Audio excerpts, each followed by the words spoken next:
Eu sou o professor Beto de Filosofia e eu quero, com você, uma vez mais aqui no SOS Focus, resolver umas questões de vestibular. Vou hoje resolver com vocês questões da prova de vestibular da UEM. Sim, da UEM, da Universidade Estadual de Maringá.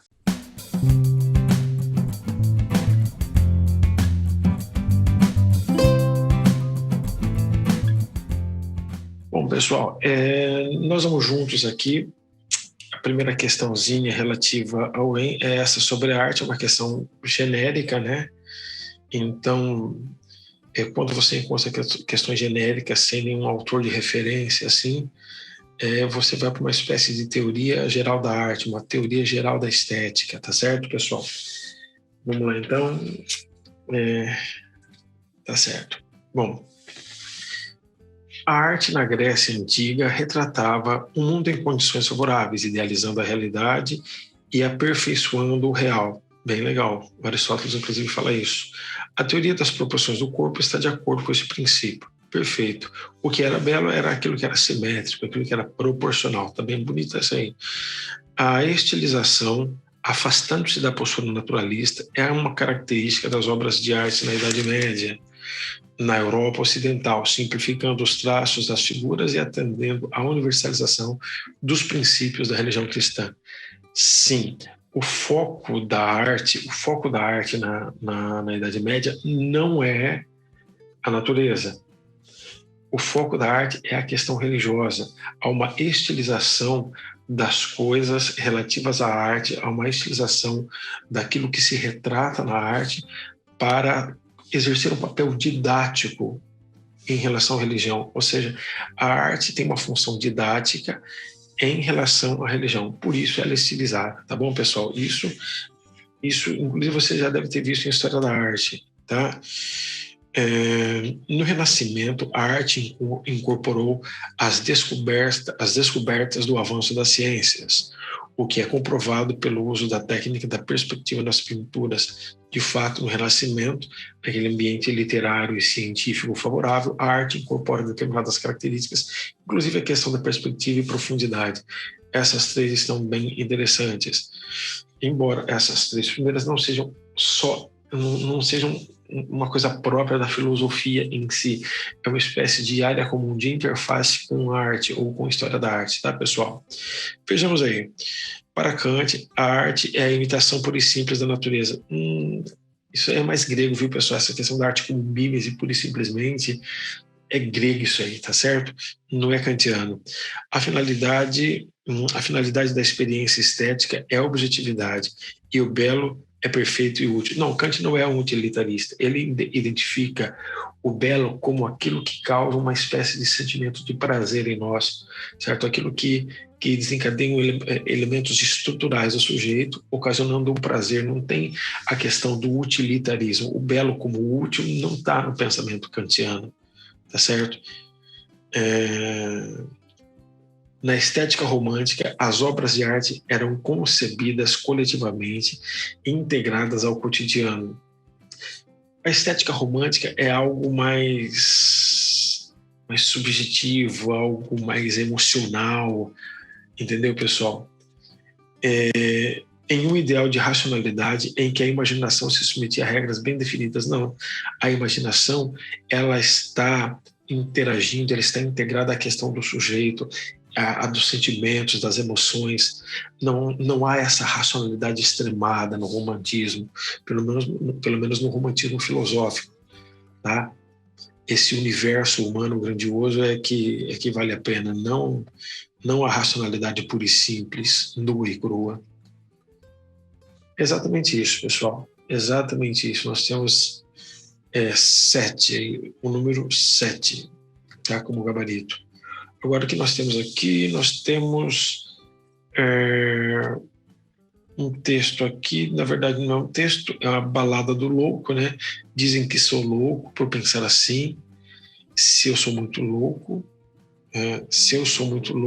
por eu ser feliz.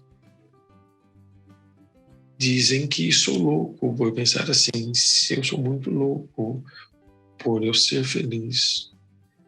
Eu lembro dessa música. Lembro dessa música assim, eu era jovenzinho, Perfeito. Na letra da canção, a noção de felicidade está associada à loucura, ou seja, aquilo que se distancia dos padrões sociais vigentes. Tá legal até aí. A respeito das noções de ética e felicidade, assinale o que for correto. Bom, não temos por enquanto aqui nenhum autor de referência, né? Está falando de felicidade. Vamos ver o que as nossas alternativas trazem. Então vamos ver. Temos várias noções de felicidade aqui.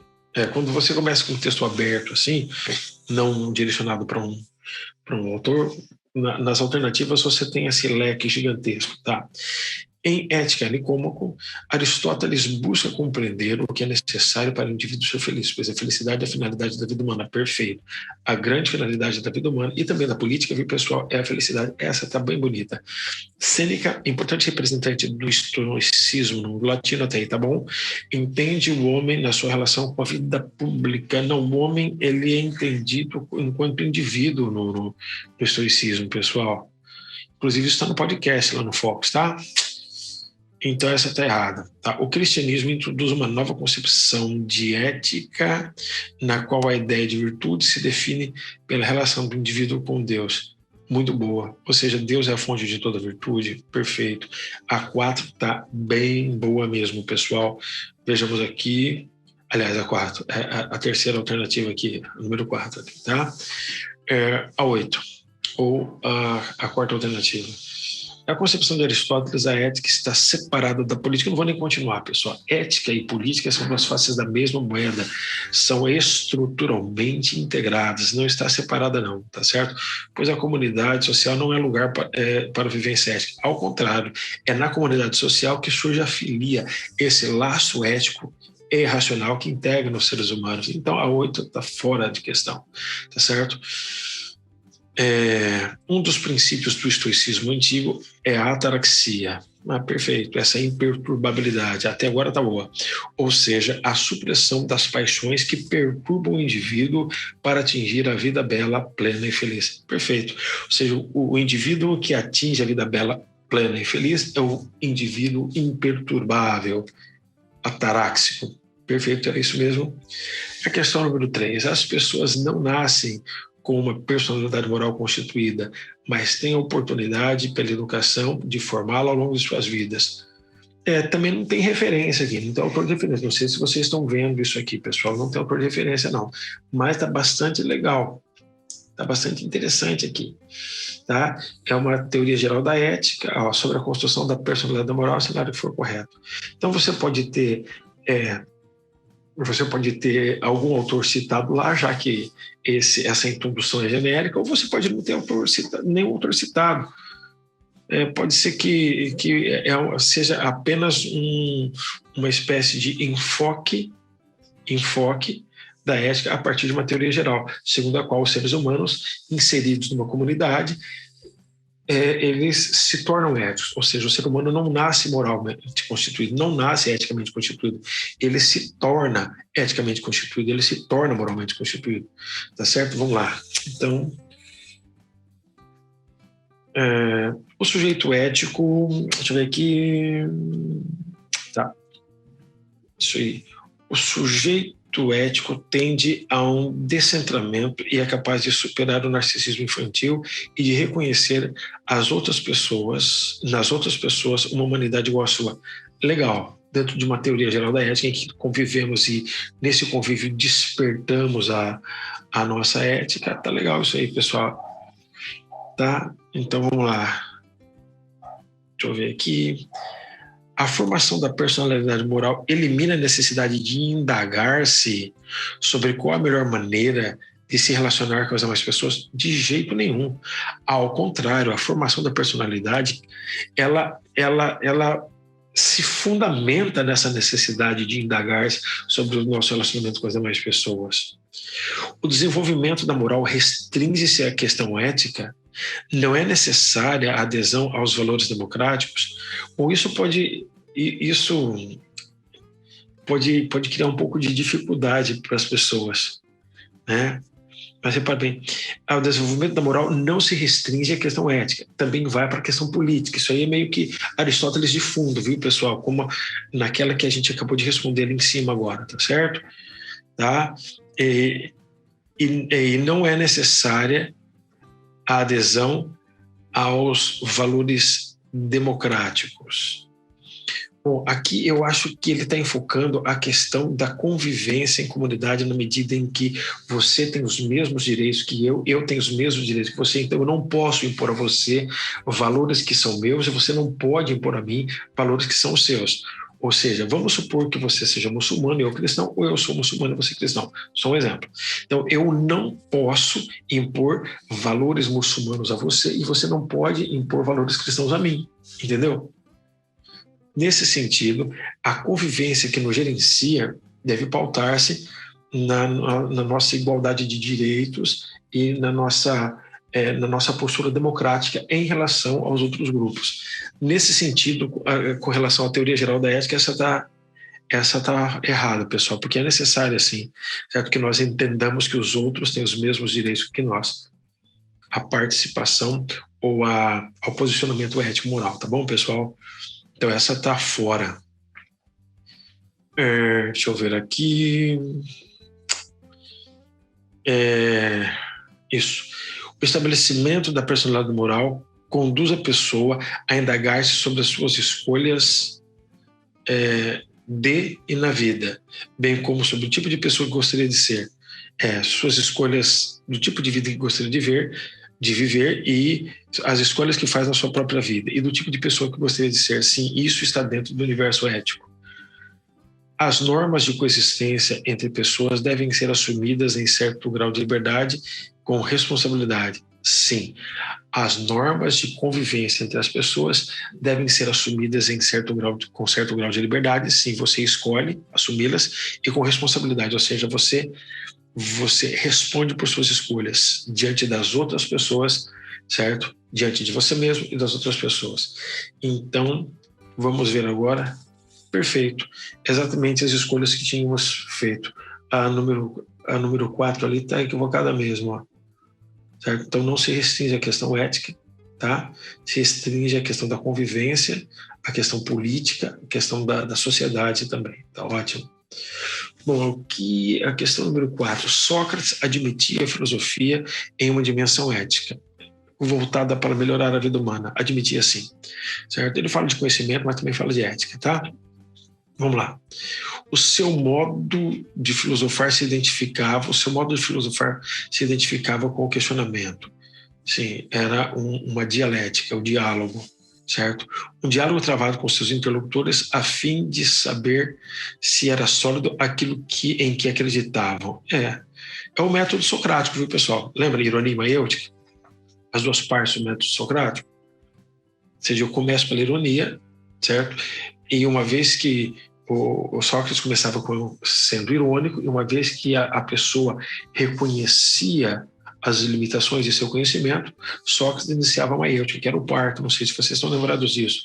A partir da filosofia socrática exposta por Platão, assinale a alternativa correta.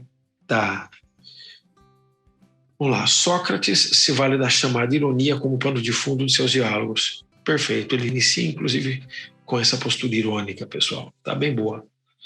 Sócrates mostra a seus interlocutores que eles nada sabiam dos assuntos que acreditavam conhecer. Tá interessante. Tá interessante. Leva o cara ao reconhecimento da ignorância. Perfeito. O conhecimento adquirido não é a assimilação de coisas desconhecidas, mas a maneira de relacionar coisas já conhecidas. Há um pano de fundo aqui, pessoal, lembrando que nós conhecemos Sócrates através do Platão, há um pano de fundo da reminiscência, que nós conhecemos aquilo que outrora nossas almas já contemplaram, tá? Então, é um conhecimento que já está dentro de você.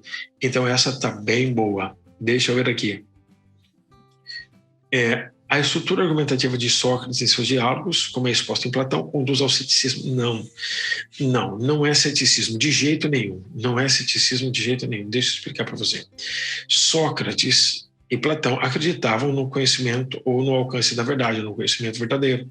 Isso não é ceticismo. O ceticismo descaracteriza a existência de uma verdade ou de um conhecimento verdadeiramente estabelecido e sólido.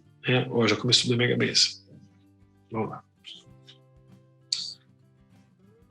Bom, alguns acusadores que levaram à condenação de Sócrates eram homens de letras, comediógrafos, poetas, etc. Sim, inclusive o mais conhecido deles era Aristófanes, um grande autor teatral que usava muitas vezes Sócrates como personagens de suas peças e ridicularizava Sócrates. Perfeito, só aquela ali, né, estava equivocada. Vamos lá. O número 5 fala de que isso aqui? No período do idealismo alemão, o idealismo alemão é uma corrente, pessoal, que busca explicar a realidade que nos cerca, certo? E a realidade que a estrutura da realidade que nos cerca a partir de sua relação com as estruturas que estão dentro do sujeito, certo? Então, existem estruturas e ideias fundamentais dentro de nós que guardam uma íntima relação com a realidade que nos cerca e ajudam a entender a realidade que nos cerca. Tá bom, pessoal? Vejamos. Fazem parte Hölderlin, Schelling, Fichte, Kant e o idealista absoluto Hegel, né? Dessa grande corrente do idealismo alemão aí. Entre o fim do século XVIII e o início do século XIX, pensadores como Hölderlin e Schelling defendiam a tese de que a experiência estética seria capaz de revelar a identidade entre a atividade livre do espírito e a necessidade das leis que regem os fenômenos naturais. É o que eu acabei de falar para vocês logo no início ali, ó. Então, há uma identidade, há uma ligação estreita e identitária entre a atividade do meu espírito e a necessidade a necessidade das leis que regem os fenômenos naturais. E isso também você vê em Kant. Lembra que para o Kant nós temos estruturas dentro de nós que condicionam a nossa percepção do universo que está fora de nós. Então, existem estruturas e ideias dentro de nós que possibilitam o nosso contato com aquilo que está fora de nós. Lembremos que o idealismo se fundamenta nisso, o idealismo alemão. Ou seja, revelar um fundamento único para o âmbito da moral, certo? E o âmbito do conhecimento teórico. E esse fundamento, é claro, está no sujeito, pelo amor de Deus, tá? Acerca da experiência estética no período do idealismo alemão, assinale o que é correto. Segundo Schelling, a obra de arte tem caráter simbólico, porque é capaz de revelar ideias universais na forma do objeto, aliás, na forma do objeto de arte particular. É isso, tem mesmo. Ou seja, o objeto de arte particular produzido pelo sujeito, ele pode revelar ideias universais, certo? Em relação à natureza, em relação ao próprio sujeito. Isso está perfeito. Durante o período do idealismo alemão, percebe-se um renascimento das teses medievais. Não, o idealismo alemão é lá do século XVIII e XIX, pessoal. Já é tempo de iluminismo, não tem essa, entendeu? Não tem essa. Então, não há o retorno à Idade Média, de jeito nenhum, tá certo? Bom, o gênio artístico é a capacidade inata do criador de estabelecer regras para a produção do objeto de arte. O gênio artístico é a capacidade estrutural do criador, do artista, estabelecer regras para a produção do objeto de arte. Bem legal mesmo, pessoal. Lembra que eu falei que existe uma estrutura que está dentro de nós, ou ideias que estão dentro de nós, que possibilitam o contato com aquilo que está fora de nós e produzir coisas para fora de nós. Então essa está boa. Os pensadores do período, ou seja, do período do idealismo alemão, ali, século XVIII e início do XIX, defendiam a necessidade de uma educação estética como forma de promover a autonomia do indivíduo, como forma de promover a autonomia do indivíduo. Essa está bem boa. Essa está bem boa mesmo, pessoal. Certo? Ou seja, e não sei se você se lembra, essa está de acordo com o texto que a gente acabou de ler ali, viu, pessoal? Né? Então, beleza. A 8 está bem legal. Desculpa, pessoal.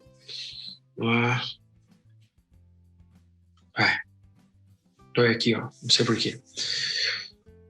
Immanuel Kant propôs que o sentimento estético do sublime permitiria a intuição da coisa em si. De jeito nenhum. Para o Kant, não sei se você se lembra, na teoria geral da epistemologia, o conhecimento da coisa em si, da essência das coisas, é impossível.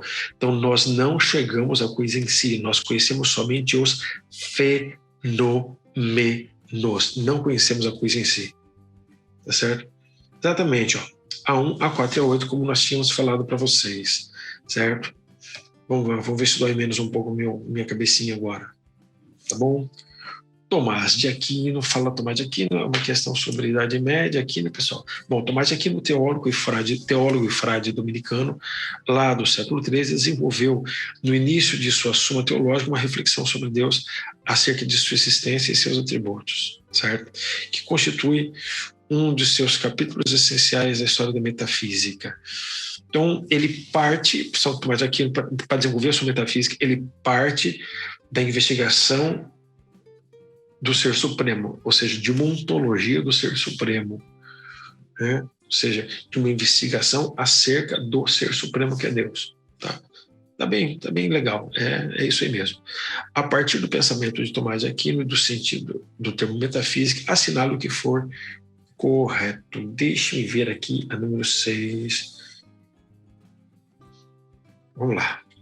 A existência de Deus não é algo evidente por si mesmo, daí a necessidade de provar sua existência.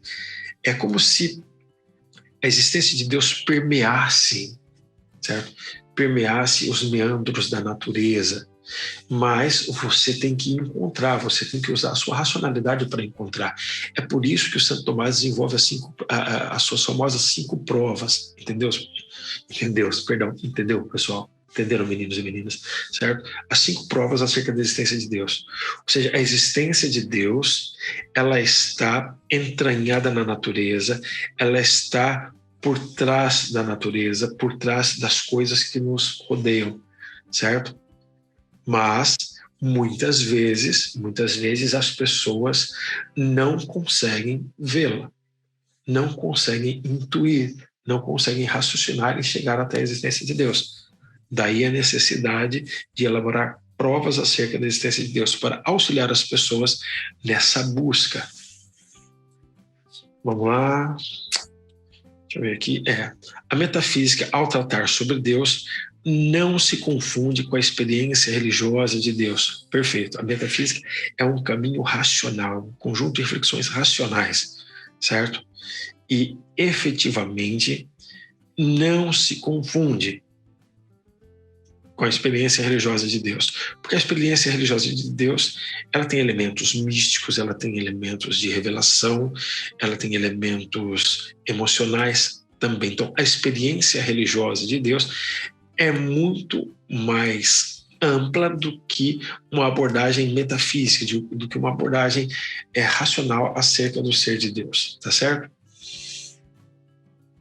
Deixa eu ver aqui. A metafísica nos apresenta uma reflexão sobre o ser das coisas, especialmente sobre o ser primeiro, que é Deus. Como está escrito no texto. Essa tá boa também. Deixa eu ver aqui. A metafísica, tal como desenvolvida por Tomás, faz uma abordagem filosófica que tem o seu início na consciência pessoal. Não, o início é o problema de Deus, pessoal. É o entendimento do ser das coisas e, especialmente, o ser que dá origem a todas as coisas.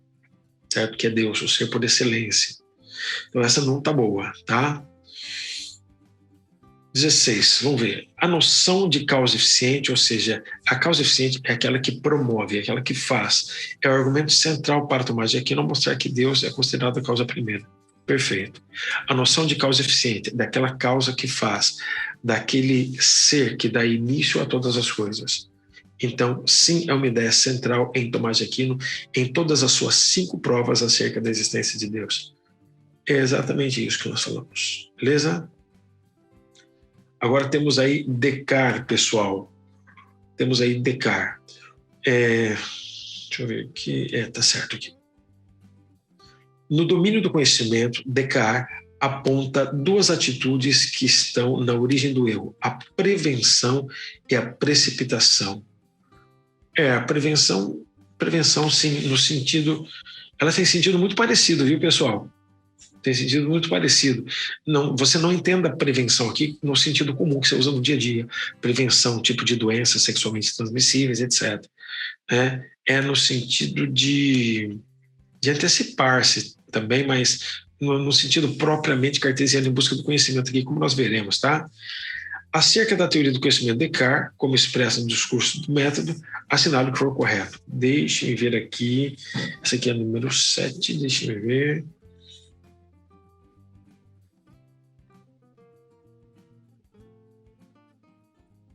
Isso aqui.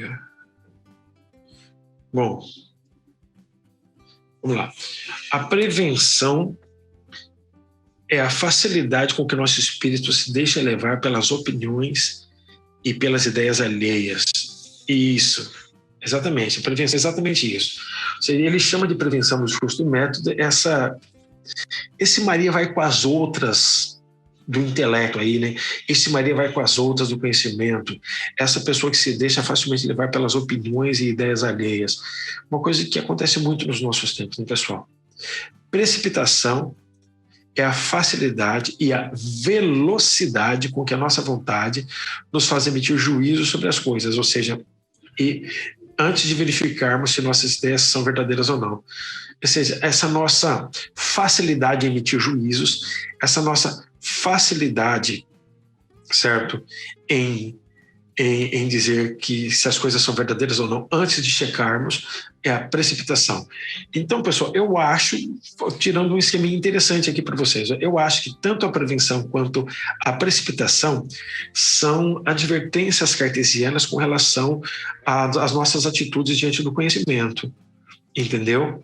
É basicamente isso. Eu acho que se nós nos revestíssemos efetivamente do espírito cartesiano, nós evitaríamos ser levados pelas ideias e opiniões alheias e não afirmaríamos com tanta veemência que as nossas ideias são verdadeiras ou não, antes de verificarmos com certeza. Olha que interessante, hein? No mundo de fake news e pós-verdade, né, pessoal?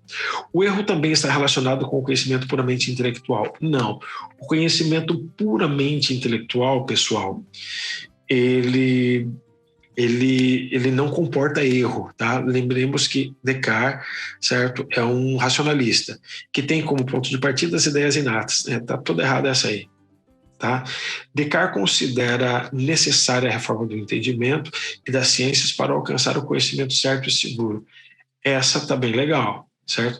A reforma do entendimento da ciência implica, segundo Descartes, reformas sociais e políticas. Não, é uma reforma na nossa postura epistemológica, no âmbito do espírito humano. Pois é exatamente isso, pessoal. Isso que nós estamos falando para vocês. Bom, nós temos aqui o Merleau-Ponty, Maurice Merleau-Ponty e o Baruch Spinoza, pessoal, dois textos aqui, vejamos. Segundo Maurice Merleau-Ponty, filósofo do século XX, a experiência do corpo próprio revela-nos um modo de existência ambíguo, pois se o corpo é pensado como conjunto de processos em terceira pessoa, tipo a visão, a motricidade e a sexualidade, percebe-se que essas funções estão implicadas confusamente uma na outra e não podem estar ligadas entre si.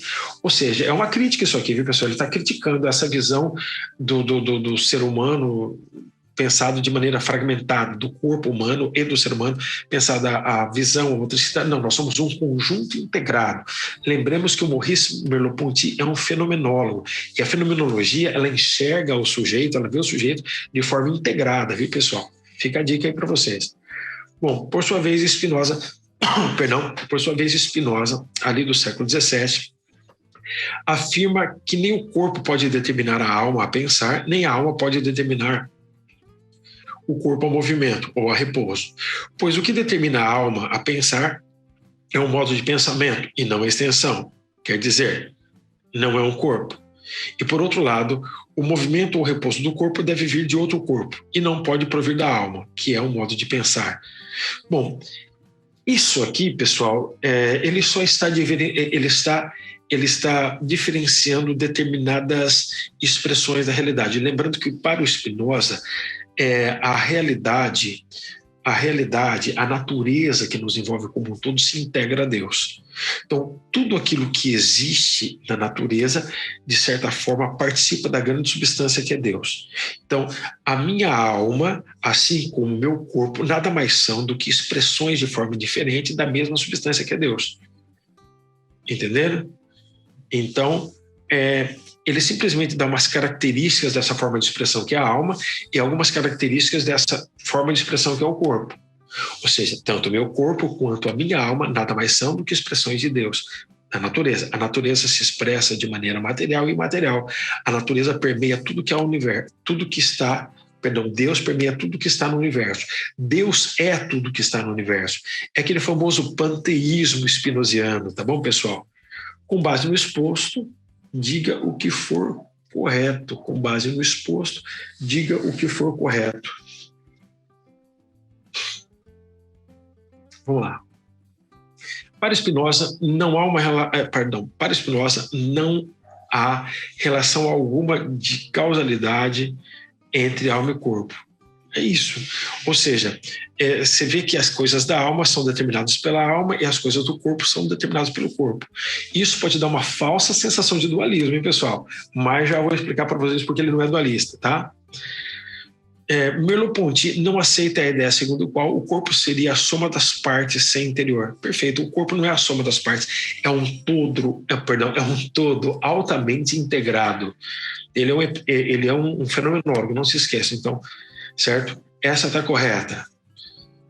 As filosofias de Spinoza, lá do século XVII, e Merleau-Ponty, aqui do século XX, visam superar a dicotomia corpo e alma. Fica mais claro no Merleau-Ponty, né, pessoal? Porque o ser humano é um todo integrado, não é algo dividido, não tem divisão nenhuma, por Merleau-Ponty. E por Spinoza, nós somos corpo e alma. No entanto, esse corpo e alma nada mais são do que expressão da mesma coisa, que é a substância, Deus, da natureza. Entendeu? E eu noto aí, pessoal, que o pessoal da UEM colocou um texto que leva o aluno a pensar no dualismo. Então, para o aluno vencer essa questão aqui, essa alternativa, ele tem que conhecer o Spinoza. E para o Spinoza, ele é um monista. Para ele, corpo e alma nada mais são do que a mesma coisa, expressas de forma diferente. Ou seja, Deus, a natureza, que se expressa de forma diferente. A grande substância que se expressa de forma diferente. Tá bom, pessoal? Deixa eu ver aqui. O corpo, então, essa aqui está correta, 4. O corpo é, para a fenomenologia de Merleau-Ponty, parte integrante da totalidade do ser humano. Eu sou o meu corpo. Legal, essa está bem boa. Na filosofia de Spinoza, o corpo é passivo, certo? E a alma, por sua vez, é ativa? Não. Cada um tem atividade à sua forma e do seu jeito. Perfeito, pessoal. Dentro do seu âmbito. Exatamente isso. Bom, temos aqui um texto da República do Platão. Agora eu vou fazer um outro exercício com vocês, pessoal. Eu vou pegar o núcleo duro do Platão e vou resolver as alternativas sem o texto. Acerca da filosofia política de Platão, assinale o que for correto. Deixe-me ver aqui. Essa aqui é a número 9. Deixe-me ver aqui. Tá certo. Segundo Platão, o governo da cidade justa deve ser exercida por aqueles que alcançam excelência em suas respectivas profissões? Não. Por aqueles que alcançam excelência em inteligência, racionalidade e conduta ética. Essa está errada. A autoridade dos governantes na cidade ideal pensada por Platão é derivada de sua capacidade e de sua preparação para servir e aplicar leis justas. Perfeito. No diálogo A República de Platão, a personagem, ou o personagem, cabe os dois aí, Sócrates procura refutar a tese do sofista Trasímaco de que a justiça é aquilo que convém ao mais forte, pois essa concepção levaria a um governo injusto. Perfeitíssimo, certo? Platão propõe que a estrutura da cidade ideal é análoga à estrutura da alma humana. Sim, governantes, guerreiros e mantenedores. Alma racional, alma irascível e alma concupiscível. Perfeito. Por que o governante da cidade ideal se dedica ao bem e os seus desejos particulares devem se sobrepor àqueles dos demais cidadãos? Não. Não é o desejo do governante que conta aqui, mas a racionalidade e a ética com que ele conduz a coisa pública. Perfeito, pessoal. Exatamente isso. Então, vocês viram que nós não usamos o texto para responder, usamos a estrutura básica do Platão. E aqui falamos de Aristóteles. E falamos da política aristotélica. Nós não leremos o texto também, eu vou usar o núcleo duro básico do Aristóteles, beleza, pessoal? Para responder isso aqui para vocês. Tá. O bem próprio almejado pela comunidade política é o bem soberano, supremo, por excelência. Sim, o bem almejado na polis é o bem supremo. Perfeito. Não é o meu bem, não é o seu bem. É o nosso bem que brota da filia. Bonito. É isso mesmo. O homem é um animal político por natureza, isto é de sua natureza buscar a vida em comunidade perfeita no conjunto geral do Aristóteles, pessoal. A comunidade política se distingue da família e da aldeia, vilarejo ou vila, certo? Por causa do tipo de poder em cada uma delas. Perfeito. Ou seja, é o tipo de poder em cada uma das esferas que faz com que nós tenhamos os vários níveis de comunidade. Ou seja, na família temos um nível de poder, na vila temos um nível de poder e na polis temos um outro nível de poder. Tá bem boa, pessoal? Deixa eu ver aqui. Para Aristóteles, o tema da felicidade humana não faz parte da reflexão específica da comunidade política. Mentira. Política e ética estão ligadas para Aristóteles, não se esqueçam disso. No Estado, politeia. Aqui, politeia é o tipo de governo que o Aristóteles curte, viu, pessoal? Tá certo? Que também pode ser traduzido por república, tá? Mas não república no sentido de romano, né? Tá? O sentido, aliás, o Estado politeia está sujeito ao perecimento, à corrupção. Por isso, para cada regime político, ao seu contrário. Perfeito. O regime pode ser de um homem só. O bom é a monarquia, o corrupto é a tirania. Nós temos o regime de poucos. O bom é a aristocracia, o mal é a oligarquia. Nós temos o regime de muitos. O bom é a politeia, o mal é a democracia. Então é isso, pessoal. Vamos ver aqui. Perfeito. Exatamente isso. Eu gostaria, pessoal, de agradecer vocês, de convidar vocês para a nossa segunda resolução de exercício da UEM, que vem logo depois dessa, tá certo? Então fiquem com Deus. Uma vez mais, eu sou o professor Beto e você está aqui no SOS Fox. Um abraço, pessoal.